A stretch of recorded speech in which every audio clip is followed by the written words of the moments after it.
کمزورې خدای ته صبر وکړه بیا به ورسره ښه خوشحاله یې ګوره چې پلار شمله دې ټیټه نه کړي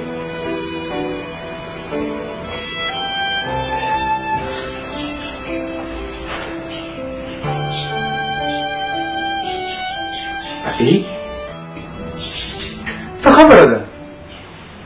لښته ولې ژاړي هېڅ خبره نشته هسې یې زړه ډک دی څنګه څه خبره نشته ولې هسې څوک ژاړي وایه څه خبره ده مرکه ورپسې راغلی بله کوټه کې ناست دي مرکه د څه د چا مرکه هغه شعر که شعری نومېږي نوم یې ما ته هم سم نه راځي د لښتې غوښتو ته راغلي شعر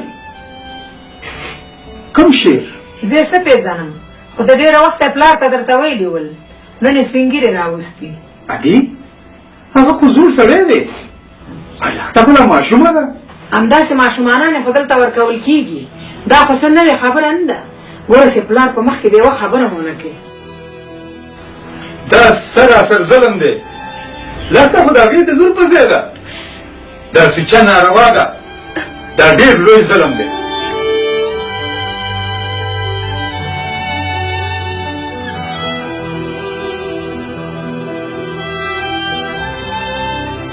جبار خان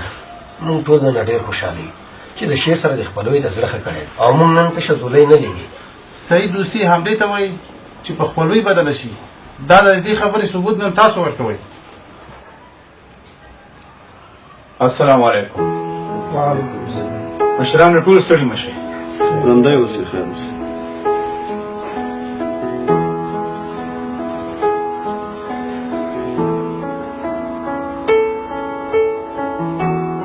سره له دې چې د پلار په مخ کې خبرې کول بې ادبي ده خو نن چې دا تاسې کوم کار دپاره راغلي یاستئ دا سراسر ظلم او بې عدالتي ده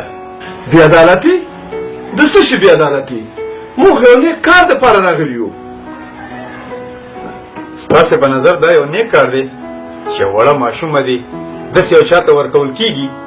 چې د عمر په لحاظ یې د پلار په ځای دی هلکه ته د خپل ځای وپېژنه بې ادبه د مشرانو په مخ کې خبرې کوې پلاره دا د یوه چا د ټول ژوند مسله ده او د یو ورور په توګه زه دا حق لرم چې د خپلې خور نه دفاع وکړم دا ظلم دی دا ناروا ده تاسو د یو بېګناه انسان ټولې هیلې په سیند لاوکوئ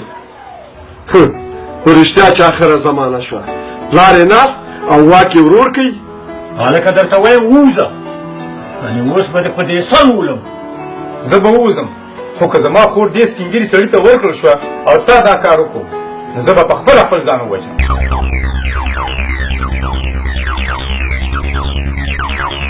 اوس نو ستاسو د ټولو خوښه چې دا کار کوئ او که نه ته زموږ رواجونو ته په سپکه ګورې داسې کارونو ته دلته اجازه نشته په داسې رواجونو دې ور پورې شي چې د یو چا ژوند پکې د څو روپو لپاره تباه کېږي دا دې زه لاړم خو زما خبره په خلاصو غوږونو واورئ چې زما په ژوند څوک هم دا کار نشي کولی جبار خان دا ده چې په دې کار د اوس لپاره تیږه پرېږدي